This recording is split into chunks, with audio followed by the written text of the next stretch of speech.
Acho que ela congelou de novo ali. Será? Pode fazer a prece já que você estás aí. Eu acho que ela caiu mesmo. Vamos esperar um pouquinho, se ela não volta. A internet anda assim, né? Todo mundo anda reclamando a questão da internet. Vamos fazer o seguinte, faz para nós, Vilmar, por favor, enquanto ela não retorna. Vamos fechar nossos olhos, vamos elevar nossos pensamentos para que a gente tenha um estudo que seja bem proveitoso para essa noite, para nós e para nossos amigos espirituais, e que todos esses ensinamentos que serão nos trazidos hoje, a gente consiga aplicar na nossa vida prática, para que a gente consiga viver um pouco mais o amor, a ternura e a fraternidade que o Jesus nos trouxe e que o nosso Pai tem conosco. Que assim seja.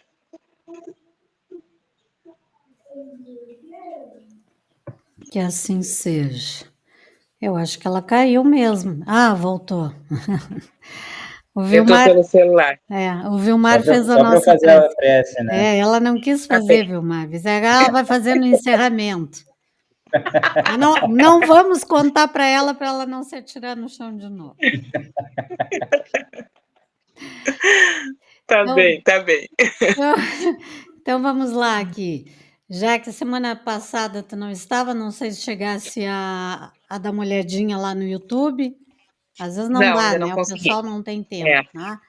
é. Aqui nós estamos falando sobre as questões de parecências físicas e morais e ficou para hoje a partir da questão 209, que se Tá. conversou bastante a semana passada, porque isso é um assunto bem Eu interessante. vou assistir, eu gosto bastante. Vale a Depois pena. dessa aula, eu vou botar para assistir. Uhum. Se puderes, assim, para não ficar cansativo também, né? Pode assistir outra hora, Uhum. mas é porque nós conversamos bastante, assim, o pessoal levantou bastante questões de cunho bem interessante relacionado ao contexto, né, do objetivo de reencarnarmos juntos, o que é o mais importante nessas reencarnações e o que segue, né, para além conosco.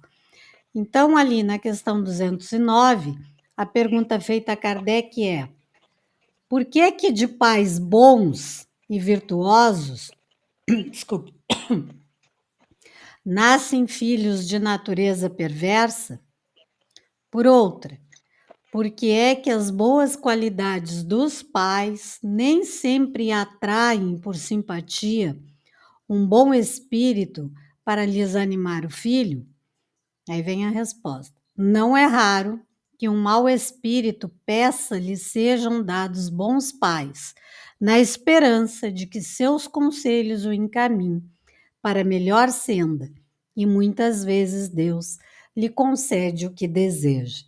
Então, aqui nós já tínhamos comentado alguma coisa na aula passada, né? Dessa questão de diferentes comportamentos, muitas vezes na mesma família. 4, 5 filhos ali, todos educados da mesma forma, e um se sobressai com tendências à perversidade, à maldade, se desvia, né, do caminho reto, do caminho justo, daquilo que aprendeu, né? Como também pode acontecer ao contrário. 4, 5 filhos numa mesma família se desvirtuam, às vezes até os pais têm tendências, né, ao crime, ao roubo, à perversidade, à violência, à promiscuidade, e um ali se destaca pela bondade, pela fé, pela paciência, pela tolerância. E o mais interessante é que, às vezes, esse vem ali na tentativa de auxiliar aquela família tão conturbada. E, às vezes, ele sofre muito ali naquele meio, porque ele é totalmente diferente. E como a gente costuma julgar pela aparência, a gente coloca todo mundo no mesmo pacote, né? A gente acha que numa casa, numa família onde acontece isso, não pode ter alguém honesto. A probabilidade, no nosso entender mundano, é que é praticamente impossível, né? Então, vejam que às vezes esse espírito vem com essa missão, com esse propósito de tentar melhorar aquele quadro familiar. Às vezes ele não consegue e acaba tendo que se afastar, muitas vezes, para conseguir tocar a sua vida, né, de uma maneira mais justa, mais digna, sem ser assim julgado pelo mundo, obviamente, né, que a gente tem esse mau hábito, né, de colocar de generalizar, né, é isso que a gente faz, a gente generaliza. Assim como quando nós queremos criticar alguém numa determinada profissão, a gente já generaliza, né? Ah, é tudo igual. Nos relacionamentos acontece isso, não é verdade? Ah, nenhum homem presta, nenhuma mulher vale a pena, nenhum amor compensa, porque amor não existe amor sincero, não existe isso, a gente generaliza, né? Como se fosse impossível as pessoas serem boas, serem virtuosas, certo? Então, essa questão do julgar e do generalizar ainda é muito presente na nossa vida. Então, por isso que ali ele diz: não raro um mau espírito, peça-lhe que sejam dados bons pais. E Deus concede, porque vê ali uma oportunidade. E às vezes, como nós comentamos a semana passada, às vezes esses pais não têm nenhum laço consanguíneo por reencarnações passadas com esse espírito. Às vezes não tem. Às vezes ele não tem nenhum resgate junto a esse espírito, nada. Mas já são espíritos evoluídos e que se colocam à disposição para receber este espírito por filho, na tentativa de resgatar este que está com boas intenções, né, para que ele não se perca na sua reencarnação. Então, vejo que a espiritualidade organiza as coisas conforme a necessidade e muitas vezes o nosso merecimento. Ah, entenderam aqui? Ou alguém quer perguntar, alguém quer colocar, quer contestar? Perguntar só. Então, essa causalidade, ela pode ser gerada para benefício tanto dos pais, quando encarna um espírito benevolente numa família perversa, quanto ao contrário, é isso? É sempre em busca da fraternidade. É sempre em busca uma família fraterno. Tá. Porque nós, né, não vamos estar sempre juntos com aqueles que nós consideramos exatamente os mais importantes para nós, né? Eu posso, na próxima reencarnação, não vir junto do meu pai e da minha mãe. Posso vir apenas com meu irmão, posso vir apenas com o meu marido, com o meu filho, com outro objetivo, com outro processo. Posso vir numa outra família que eu tenha causado, por exemplo, alguns danos para algumas pessoas em algumas outras existências e que nessa ainda não estiveram comigo e possam me receber na próxima, né? Então, tudo vai depender das nossas obras, né? Daquilo que nós temos de resgate individual, familiar e coletivo, né? Porque tudo vai se estendendo. Ninguém nasce na família errada, nem muito menos na cidade errada, nem no país errado, nem na morada errada. Estamos na Terra porque assim precisamos, no país chamado Brasil, na cidade chamada Rio Grande, enfim. Né? Então, nós estamos sempre no lugar certo. A reencarnação não erra de endereço, né? Essa frase aí é bem conhecida de todo mundo. Ficou claro, Jaque? Ficou claro. O microfone aberto, não sei se tu tá com os dois sons ligados, do celular e do notebook, por acaso. Tô, Então tu vai ter só que vou tirar fechar aqui, peraí.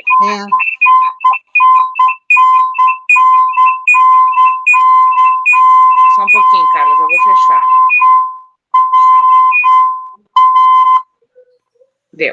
Deu. Porque senão ele fica captando o Isso, microfone do teu ele celular, capta o som do notebook, e aí fica Isso. reverberando, né?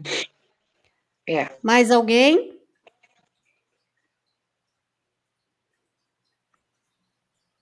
Não? Tranquilo? Chayane, Vilmar, participaram bastante na outra aula. Mayra, ninguém?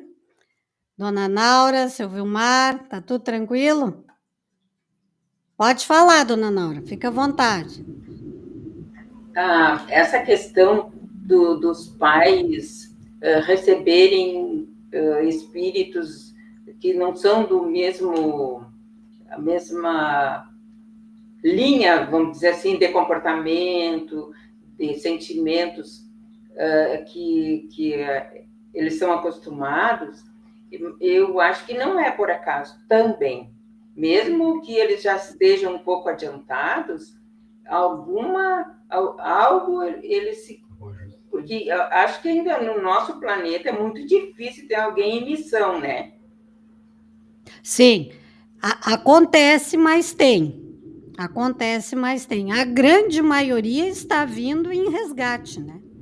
Sempre, seja por prova ou por expiação.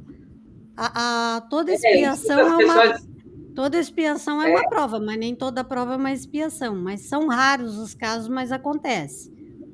De espíritos benevolentes que recebem por filhos espíritos que não que passaram já por grandes dificuldades, como ele diz aqui, né? E que pedem ali. Ele diz: não raro que um mau espírito peça que lhe sejam dados bons pais, né? E às vezes aqueles que são ligados de forma consanguínea não querem, né? Tem medo de passar por tudo isso de novo. Não estão prontos ainda.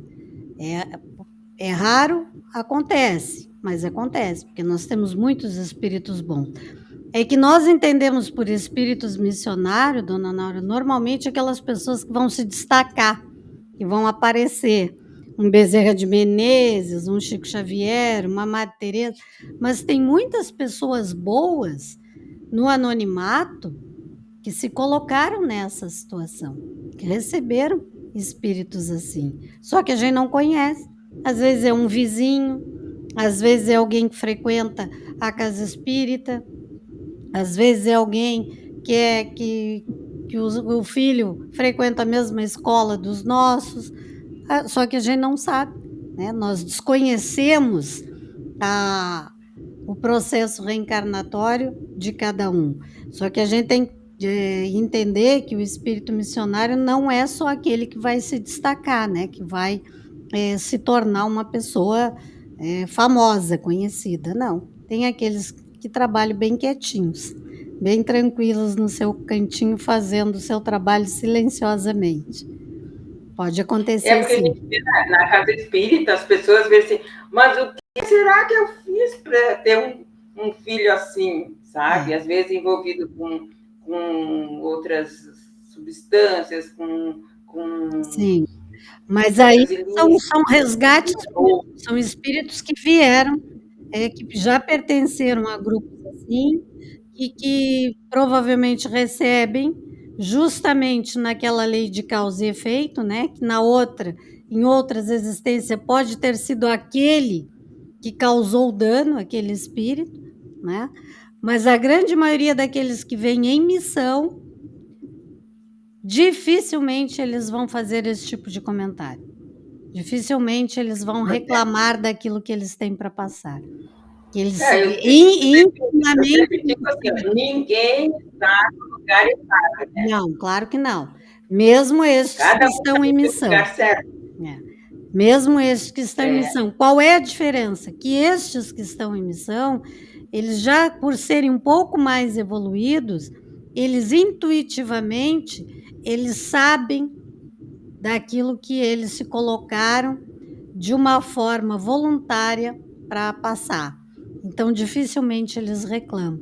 São aquelas pessoas que vivem no silêncio, que vivem em oração, que se colocam muito em trabalho voluntário, que se dedicam muito a ajudar as pessoas, independente de toda a carga que eles carregam, né? Então, às vezes, a gente olha pessoas que a gente diz assim, nossa, da onde que tira tanta força, né?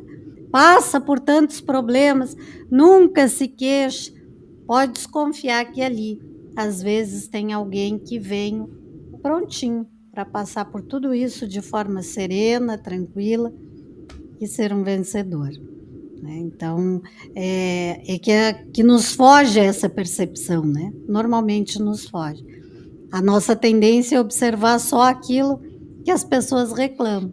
Aquele que trabalha quieto, no seu silêncio, fazendo a sua parte, passa despercebido por nós, porque a intenção às vezes é exatamente essa, é que a pessoa não queira louros, não queira elogios, né, diante da sua dificuldade, porque aí consegue levar a sua missão de uma forma mais tranquila. Assim como os grandes missionários, né, espíritos que encarnaram com grandes missões na ciência médica, na ciência da engenharia, na ciência espírita. Quantos ficaram ali escondidinho fazendo seu trabalho sem que nós desconfiássemos? A quem foi, né? Quem será que foi este espírito em encarnações passadas? Fica lá quieto, no anonimato, muitas vezes passando até por uma pessoa que não tem nada a acrescentar, e num determinado período, quando está pronto para trazer aquele conhecimento, ele desperta para a sociedade, para o conhecimento de todos, né? Então, tudo é um processo de organização da espiritualidade maior, que vai auxiliando que cada um cumpra com aquilo que está determinado a fazer, tá? Ficou claro que entendeu a diferença aí? Sim, agora esclareceu. Muito obrigada. Merece. Mais alguém?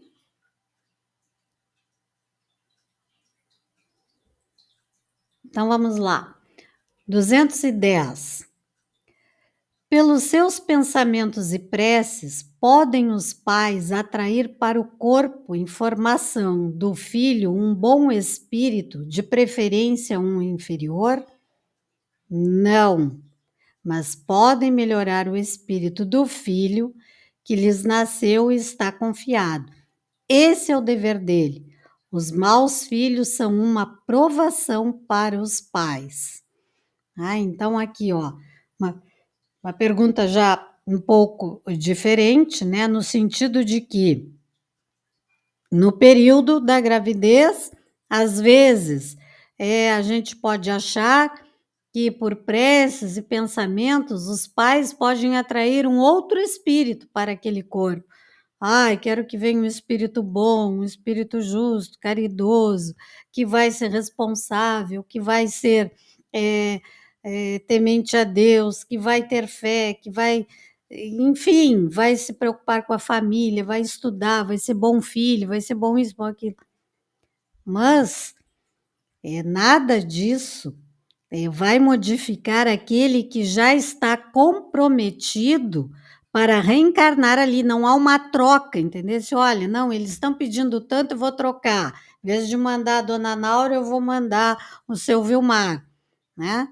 Não existe isso. Aquele compromisso que foi, aquele arranjo que foi feito, aquele comprometimento no mundo espiritual, ele vai acontecer. Mas o que ele diz ali? Ele pode melhorar o espírito do filho que lhe foi confiado. Como que a gente melhora isso? Sempre a gente recebe orientação para que por isso a importância da infância, né? Porque é na infância que fica mais fácil de nós educarmos, de nós moldarmos, de nós orientarmos esse espírito ainda na infância para as boas tendências. Então, de zero, na verdade, né? Tem evangelização de zero há 12, 13 anos, agora as coisas estão mudando um pouco, né?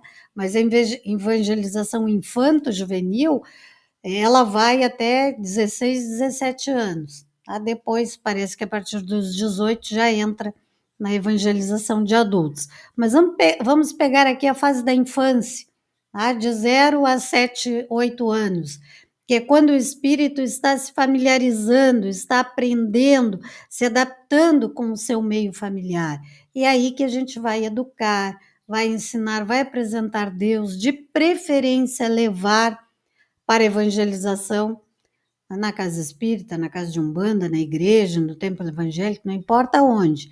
Na crença que nós trouxemos para a nossa vida, vamos levar os nossos filhos.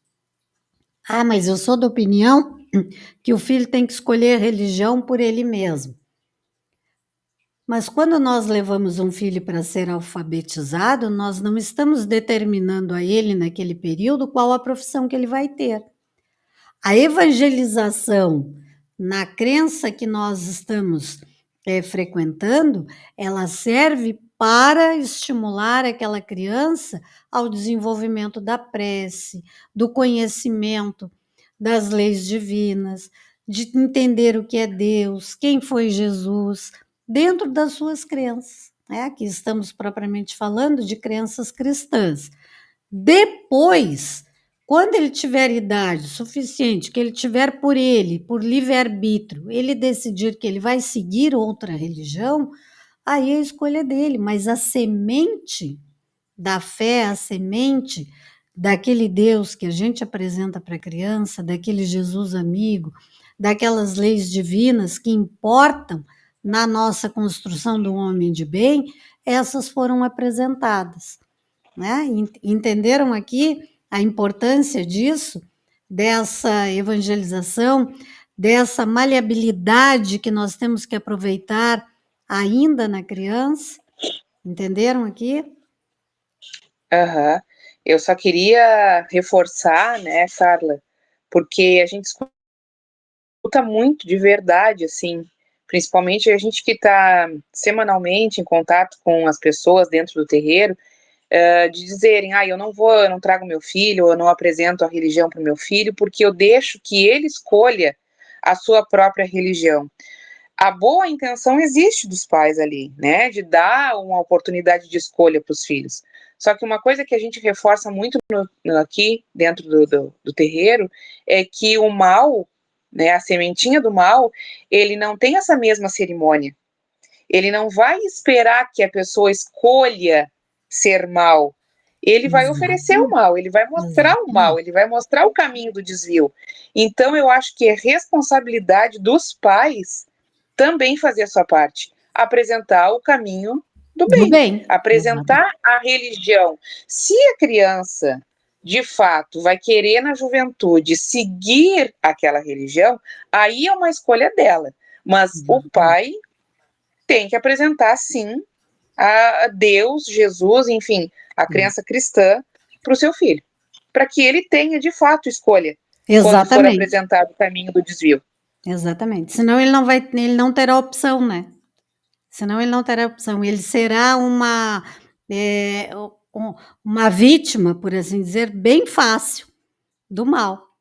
Ele irá se convencer fácil por aquilo que é fascinante, por aquilo que é tentador, por aquilo que é sedutor, porque o mal tem todas essas artimanhas, né?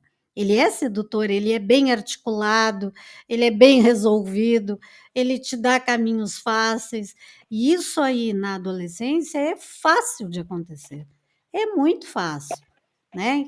Mas aquela boa semente que foi plantada, num determinado momento da tua vida, ela vai voltar, ela vai te colocar no centro.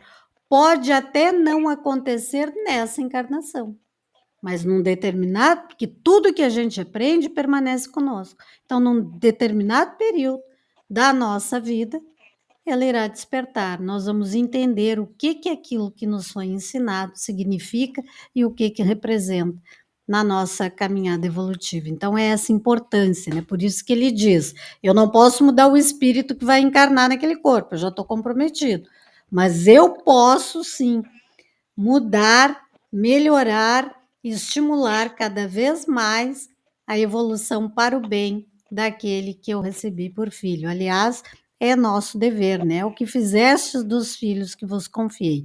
É isso que nos será perguntado. Entenderam aqui? Exato. E quanto mais jovem, eu acho que mais facilitada Sim. essa interação entre a criança e a espiritualidade, né?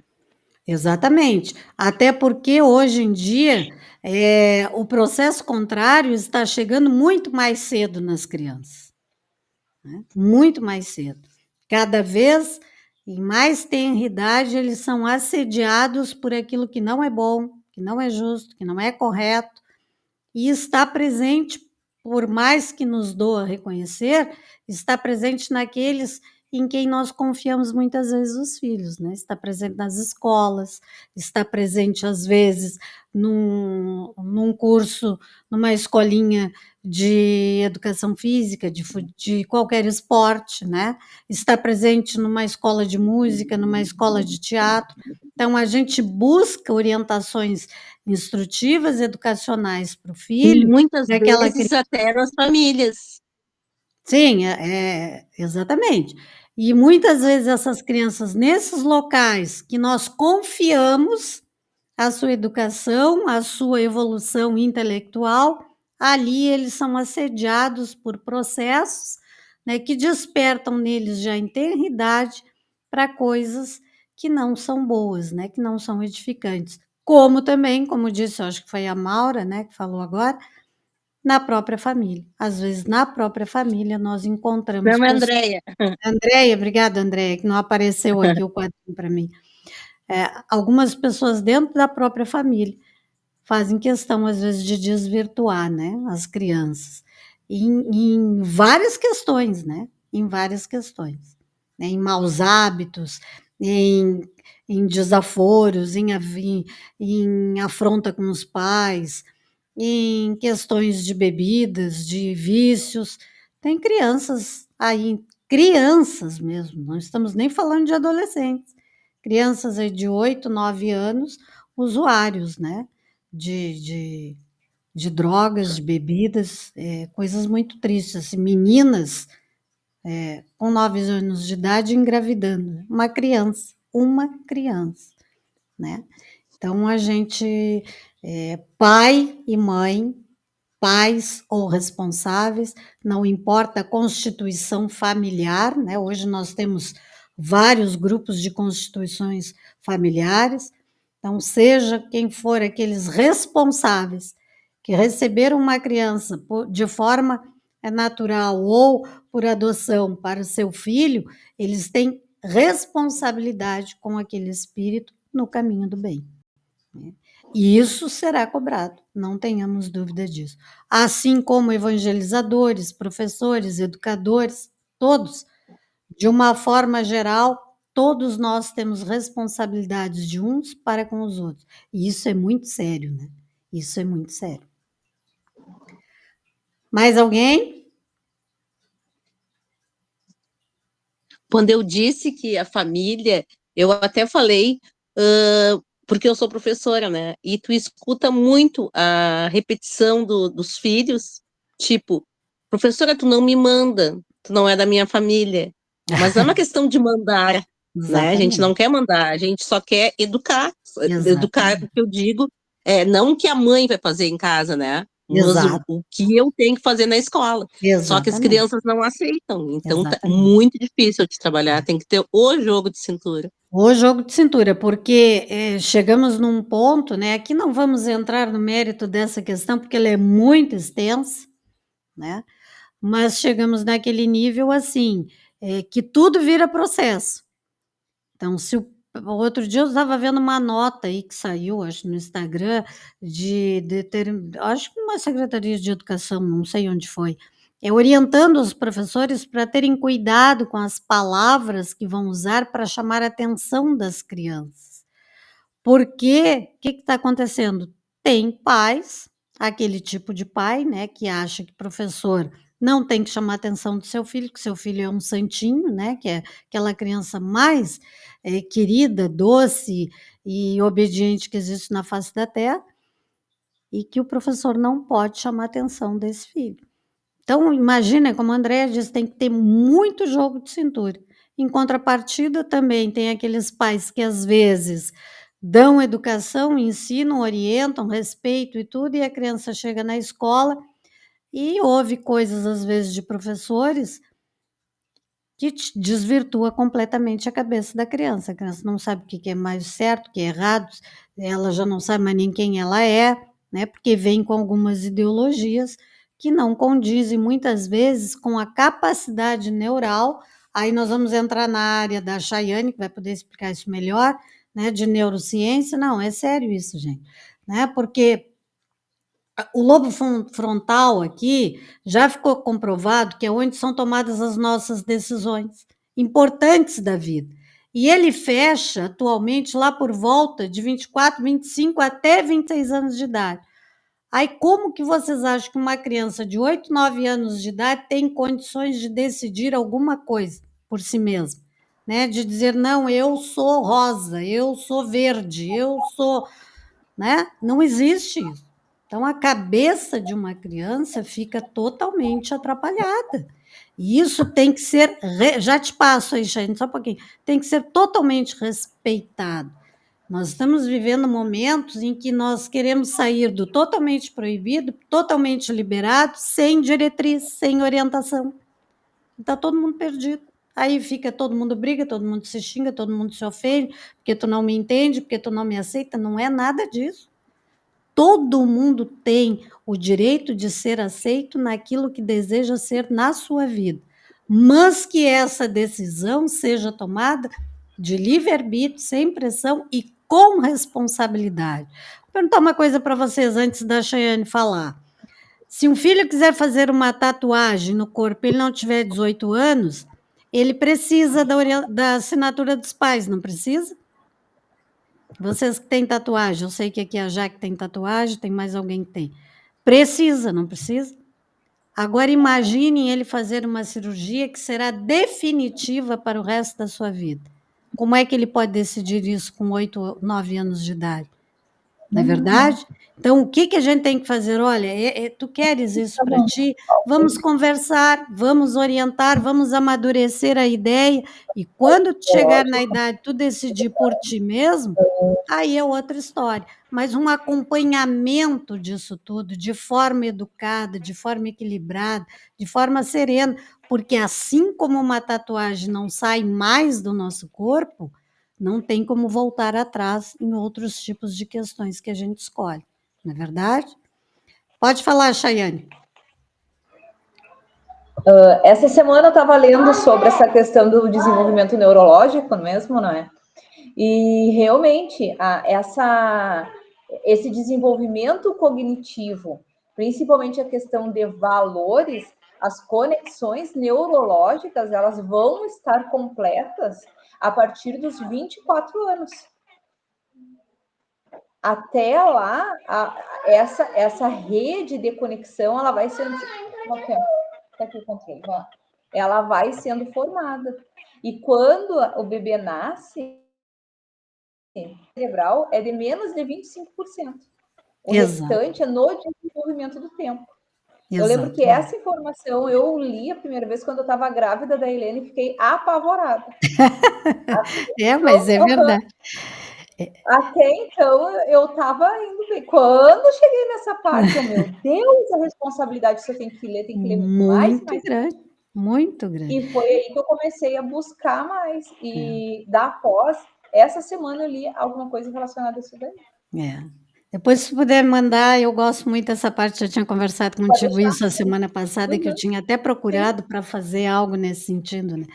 Então, é algo que a gente pensa assim, ó, hoje, o mundo tem uma gama de informações. Em contrapartida, eles não têm responsabilidade, maturidade, capacidade para assimilar tudo isso ao mesmo tempo e saber filtrar, certo? Então, não tem. Se nós tocarmos daqui para trás, tá? Quando nós tínhamos 15, 14, 16, 18 anos, nós já tínhamos um foco na nossa vida. Nós tínhamos alguns objetivos, não todos, né? Mas a grande maioria já tinha. Tanto que nós, na minha época, casávamos com 21, 22 anos, saíamos cedo da casa de pai, os homens normalmente saíam, né, de casa, iam trabalhar, iam servir as forças militares, seja ela quais fossem, ou não, mas iam trabalhar, iam ter uma vida. Estavam lá com seus 24, 25, 26 anos, já estavam casados, já eram pais, né? Hoje, eles estão mais dentro de casa, com mais condições de ali permanecerem, uma vida totalmente facilitada e com uma grande dificuldade de tomarem uma iniciativa. Podem até se formarem cedo, podem até terem uma profissão, mas não conseguem se situar no mundo. Eu acho que a palavra é exatamente essa, eles não se situam no mundo. Eles têm um excesso de informação e pouca maturidade para lidar com tudo isso. Imagina uma criança de 8, 9 anos sendo bombardeada de um lado, tu pode fazer isso, do outro, tu não pode fazer aquilo, tu tem que fazer desse jeito, não, tu não tem que fazer desse jeito. Pai e mãe não te representam, não, pai e mãe são tudo na tua vida. Imagina, o que faz? Aí nós vamos encontrar algo muito sério, que a Cheyenne também pode confirmar isso para nós, né? Que aqui a gente tem que ter até cuidado com os termos, porque senão o YouTube derruba os vídeos. Crianças de 8, a partir de 8 anos, atentando contra a própria vida. Mas como assim? É verdade. Elas são fácil assediadas pelas trevas, aquela que a Jaque falou. Porque falta, às vezes, o principal, muitas vezes, que é Deus, que é uma família harmonizada, que é um pai e mãe que diga assim, não, enquanto tiver sobre a minha responsabilidade, o que eu digo é o que vai acontecer. E tudo que acontecer dentro de uma escola, pai e mãe têm o dever de estar informado e de participar. Se não condiz com aquilo que está dentro, que a ciência, que a neurociência, que a psicologia traz, aqui nós estamos nem falando de religião, né? Mas de ciência pura, traz para a capacidade de uma criança até 12, 13 anos de idade de entender, isso não pode, tem que ser combatido e não pode ser aceito, né? De forma serena e tranquila. Tá? Entenderam aqui que eu quero dizer? Eu não estou querendo colocar ninguém contra ninguém aqui, por favor. É só uma questão de responsabilidade sobre aqueles que nascem sob a nossa guarda, tá? Alguém levantou a mão?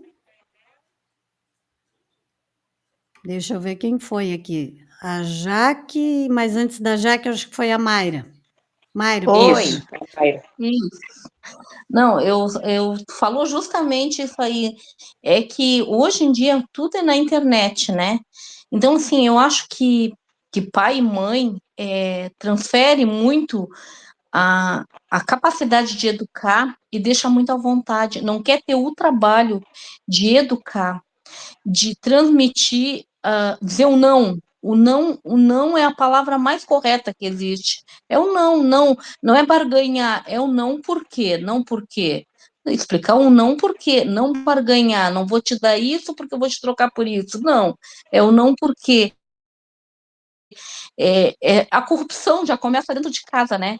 Se tu disser não pro teu filho e tu explicar o não porquê e tu não barganhar com ele, tu já vai estar educando, já vai trazendo uma postura, né? Uma postura para aquela criança. E aí eu vejo muitas vezes até em casa mesmo, assim, sabe? É mais fácil, então, tu olha o tal desenhozinho ali, tu fica ali intertido na internet, mas não é isso. A questão é que tu tem que ser mais rígido. Eu, pelo menos, criei meus filhos assim, mais rígidos, sabe? Ó, é hora de sentar na mesa, é hora de comer, é hora de dormir, tem hora para... Graças a Deus que na minha época não era tanto a internet, depois já teve, né? Mas, assim, tinha um horário, o horário para ver TV, o horário para comer, o horário para ler. A gente tinha essa noção, sabe? A gente se criou com essa noção, com essa educação, né? Do tempo que o pai olhava para nós numa mesa e a gente calava a boca e deu, né? Se cala, assim, né? E é isso que está faltando, é disciplina.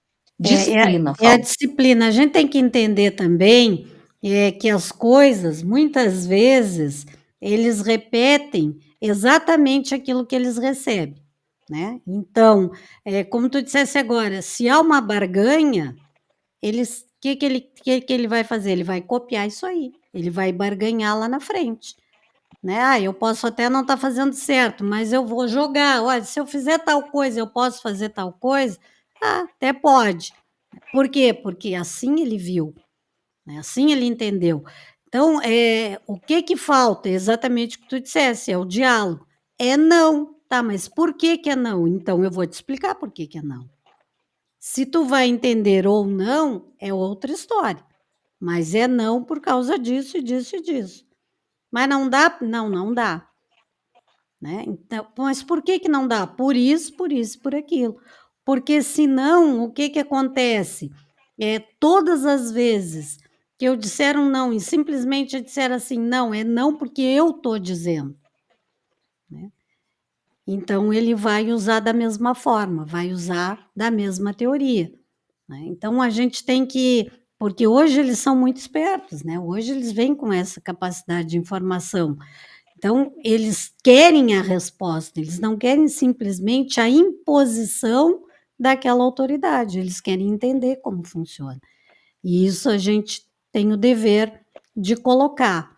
Né? Então, quando a gente faz tudo, tá, mas e se eu faço tudo certinho e mesmo assim lá na frente ele fizer escolhas erradas, bom, aí entra a questão do livre-arbítrio, né? Nós fizemos a nossa parte, mas o livre-arbítrio tem que ser respeitado. Abandonar jamais, né? Acolher sempre.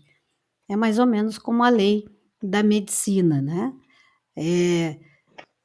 Curar sempre que possível, amenizar a dor quando puder e consolar sempre, né? Então, a gente tem que orientar sempre, salvar quando possível e acolher indefinidamente, né? É mais ou menos isso, porque nós vamos Mãe, ter a consciência tranquila que fizemos a nossa parte, agora eles têm o livre-arbítrio de vencer a si mesmo ou não, né? é difícil. É difícil, É né? difícil, mas não é Educativo, né? impossível, né? É difícil. É, É é difícil. difícil, mas nós fazemos parte desse mundo, né? Não adianta. Jaque? Pegando esse gancho, né, agora só escutando vocês falarem, eu lembrei muito de uma palestra da doutora Nete. Ela é Ah, médica, sim. neurocientista e palestrante, orientadora espírita. E ela fala muito da correção dos filhos, né? Até para formar um ser humano saudável, mental e emocionalmente para o mundo. Exato. Porque hoje a gente prega muito a não violência, né, dentro de casa. Até porque na nossa geração e as anteriores, elas sofriam de fato retaliação, né? Surras. Eu mesmo tomei muita surra. E hoje a gente prega a não violência, só que o não, a correção e colocar limite na criança não é violência. É muito, muito pelo contrário, educar a criança para que ela saiba que tem coisas que ela não deve fazer naquele determinado momento e tem coisas que ela pode fazer em outros momentos. Mas hoje a gente vê muito assim, olha, eu não vou dizer não para o meu filho. E nisso a gente está formando um ser humano frágil emocionalmente, porque o mundo, quando ele crescer, após lá os seus 20 e poucos anos, quando ele já tiver no mercado acadêmico, no mercado de trabalho ou na comunidade acadêmica, o mundo vai dizer não. E nem sempre ele vai conseguir se responder bem com essa negativa. E aí é que acontecem os potenciais suicidas, porque eles não sabem lidar com a negativa do mundo, porque eles não foram orientados e educados com a negativa de berço. Ela trata muito esse assunto. Mas, aproveitando, né, o que eu levantei a mão para falar, foi em relação àquela obra que nós batemos muito, nós discutimos muito no terreiro, tanto 2022 quanto 2023, que fala também desse ponto que foi mencionado na noite de hoje, que é o lobo pré-frontal, no Mundo Maior, né, a psicografia de Chico através do irmão André Luiz, propriamente no capítulo da casa mental, ele fala exatamente isso, que o lobo pré-frontal, ele é ativado, inclusive, pela ação da caridade. Caridade no sentido de amor fraterno, não no sentido de assistencialismo, mas quando a gente doa da gente mesmo, do nosso tempo em prol do outro, que é o que Jesus Cristo pregava. Então, e aí voltando também, fazendo um gancho com o que a gente falou e grifou também, é isso, né? Se o lobo pré-frontal, a ciência mostra que se fecha, se conclui esse ciclo aos 24 anos, então a gente tem obrigação, como pais, orientadores, enfim, mais velhos, de mostrar para a criança, fase infanto, juvenil e pré-adolescente, até fechar a adolescência, que é por volta, né, dessa idade, a espiritualidade. O contexto espiritual de como a gente deve se portar, não só dentro de uma religião, mas também a nível moral e social, de uma forma adequada. Perfeitamente, exatamente isso. Muito bem colocado. Essas obras do André Luiz são muito interessantes, né, para esse tipo de leitura complementar aqui, que vale sempre a pena nós trazermos. Mais alguém? Chayane, mais alguma colocação da nossa neurociência?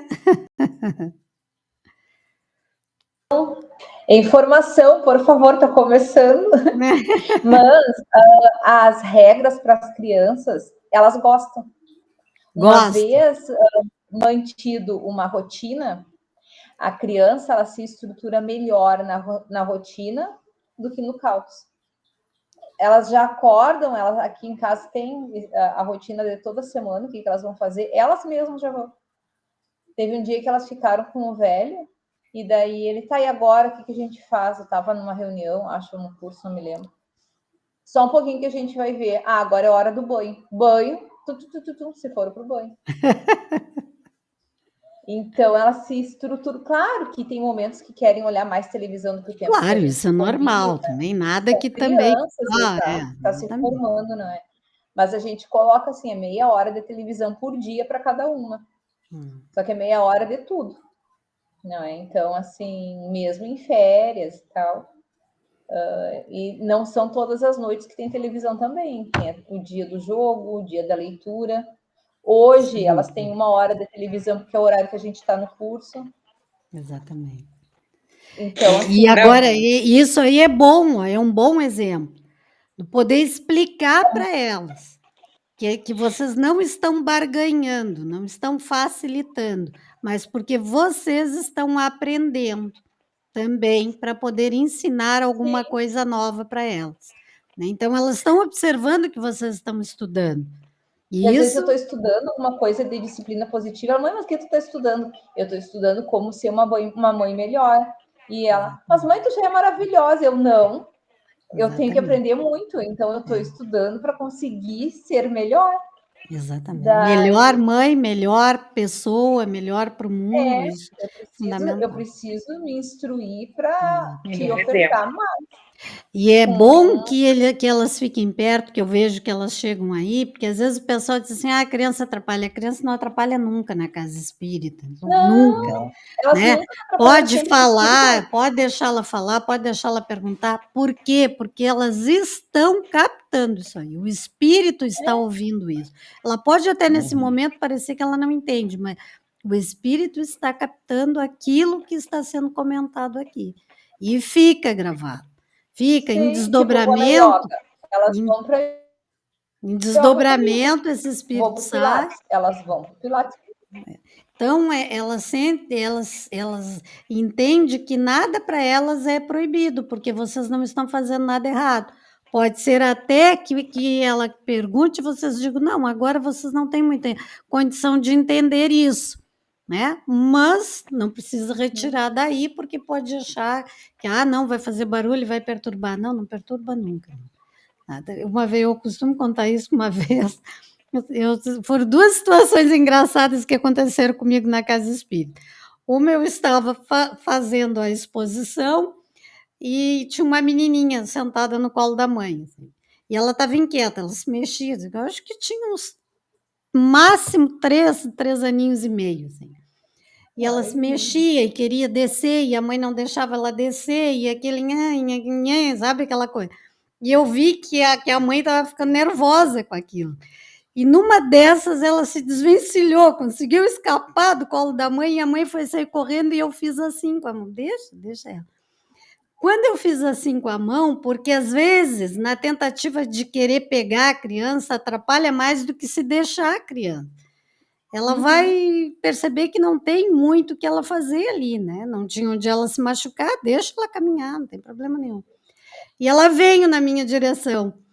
E a Jaque, que já foi lá na Casa Espírita, sabe, a parte onde nós falamos, ela é um pouco mais alta, né? E tem aquele púlpito ali, que fica o microfone, o computador.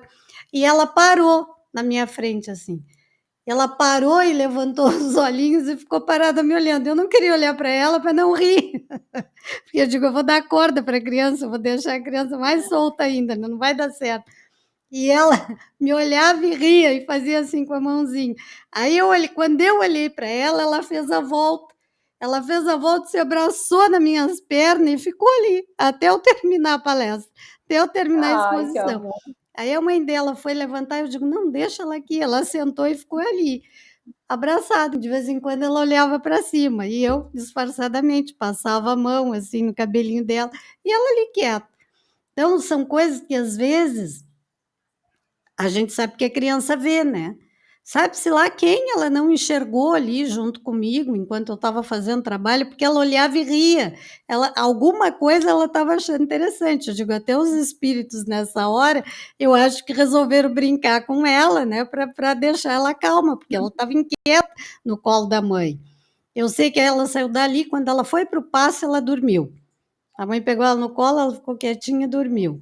Porque ela entrou, quando ela me viu na sala de passe, ela já, como quem diz, né? Eu vou brincar de novo com a tia, né?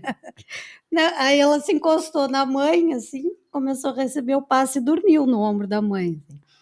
E a outra situação interessante foi que nós estávamos falando justamente sobre a importância da evangelização, que trouxessem as crianças para a casa espírita, que deixasse. Agora está de férias, tragam as crianças. No sábado de noite, está em casa, está perturbando, traz a criança, não tem problema nenhum. E eu fiz um gesto, assim, que a porta estava fechada, né? E eu fiz um gesto, tragam as crianças, deixem as crianças entrar, não tem problema. Parecia que tinha sido uma cena que foi ensaiada. Porque quando eu fiz assim, deixem as crianças, tragam as crianças, abriram a porta e entrou uma senhora, acho que umas 5, 6 crianças junto com ela. Todo mundo riu. E eu olhei e disse, olha, isso não foi ensaiado. Ela chegou depois, né? Chegou quando eu já estava falando, e junto com ela entraram aquelas crianças. Eu digo, gente, nunca uma materialização da fala foi tão imediata, sabe? Então é isso que a gente tem que entender. Vai na missa, vai no culto, vai na umbanda, vai na casa espírita, leva a criança. Ah, mas ela chora, mas ela fala, mas ela não faz mal, deixa ela aí. Deixa ela, ela não vai atrapalhar ninguém. Se alguém disser que está atrapalhando, quem está perturbado é quem diz que está atrapalhando, não é a criança. Né? A criança está indo ali para receber e tem esse direito, como qualquer um de nós. Tá? Mais alguém? Nós temos 1 minuto ainda, eu vou ler só 211 e deixamos as outras para a semana que vem, tá? Então, ali, ó.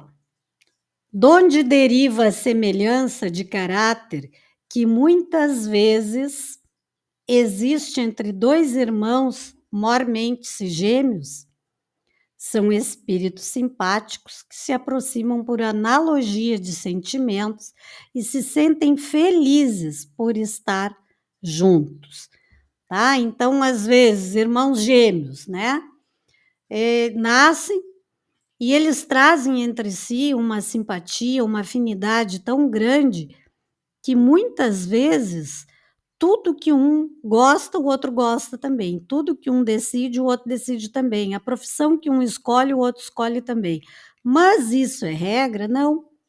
porque não é o mesmo espírito que foi dividido em dois, são dois espíritos que reencarnaram em corpos fisicamente parecidos e que, por afinidade, trazem muitas vezes as mesmas capacidades, né, de caráter, mas na personalidade eles vão apresentar traços diferentes, às vezes de postura, às vezes de ação e reação. Um pode ser mais rápido, o outro pode ser mais lento, pode ser mais calmo, o outro mais agitado, apesar muitas vezes de serem simpáticos às mesmas coisas. Tá? Então, são espíritos diferentes, sim, individualidades diferentes. Podem até fazer aquela brincadeira, né, de trocar. Eles fazem muito isso, né, quando estão namorando. Hoje vai tu, e o namorado nem se dá conta, né? Fazem isso. Trocam, né? Trocam de lugar. Mas sempre terá algum detalhe que vai escapar, principalmente quando a pessoa passa a conviver, vai se dar conta, olha, essa não é a Jaque, essa é a Rayane, são gêmeas, mas estão querendo me enganar aqui, mas não está dando certo. Né? Então, por quê? São traços da personalidade. Tá? Entenderam aqui? Ficou tranquilo? Então, deixamos a 212 para a semana que vem. E depois da prece, que nós encerrarmos a gravação, a gente vê quem gostaria de fazer.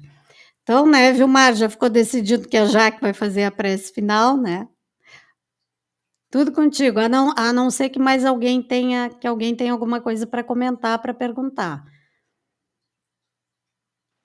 Ninguém? Ou que alguém queira fazer a prece também no meu lugar. Também eu sei. Não, exato, estou brincando. Não? Então vamos lá, Jaque. Então vamos lá. Fazer. Então tá. Eu agradeço de todo o coração essa noite, essa espiritualidade, essa névoa sublime que caiu sobre todos nós. Esse sentimento de gratidão, de conforto e de acolhimento pelas obras que recebemos para que podemos estudar, além de estudar, praticar e florescer. Agradeço a Deus, aos mestres, encarnados e desencarnados, aqueles missionários de grande porte em que trouxeram essa obra, e também aqueles missionários que são também, ao meu olhar, genuíno e pequeno, de grande porte, que destinam o tempo dele a nos orientar por um caminho mais lúcido, fraterno e saudável. Obrigada a todos eles por essa união fraterna, que para mim é a verdadeira corrente mediúnica, corrente de irmãos, corrente de fraternidade. Obrigado, Senhor. Agradeço a todos os nós por estarmos aqui em saúde, em perfeita saúde, física e mental, buscando sempre a cura do corpo e do espírito. Ofereço também essa noite de acolhimento e de estudo e de união fraterna aos irmãos enfermos que estão nos hospitais, e especialmente a Helena, que ela busque também e que a nossa ectoplasmia, parte dela, seja doada, consentida e orientada para a cura do corpo físico em que ela vem buscando o auxílio. Aos pais, às mães, aos irmãos, aos orientadores, meu voto de gratidão nesta noite. Que todos nós possamos, em desdobramento, acolher também os espíritos que, por afinidade, vêm buscando o nosso auxílio, que é através das nossas atitudes que podemos orientá-los e mostrá-los que nem toda obsessão e fascinação tem o lado negativo. Também essa afinidade pode orientá-los para que vejam o quanto estamos mudando e o quanto podemos concedê-los também a oportunidade de mudança. Pai nosso, que estais no céu, santificado seja o vosso nome. venha a nós ao vosso reino. Seja feita a vossa vontade, assim na terra como no céu. O pão nosso de cada dia nos dai hoje. Perdoai as nossas ofensas, assim como nós perdoamos a quem nos tem ofendido. E não nos deixeis cair em tentação, mas livrai-nos do mal. Amém. Em nome do Pai, do Filho e do Espírito Santo. Amém. Obrigada por essa oportunidade de hoje. Assim seja. Obrigada a todos. Vamos encerrar aqui então a nossa gravação e a gente segue conversando aqui só mais um pouquinho, tá? Só um minutinho.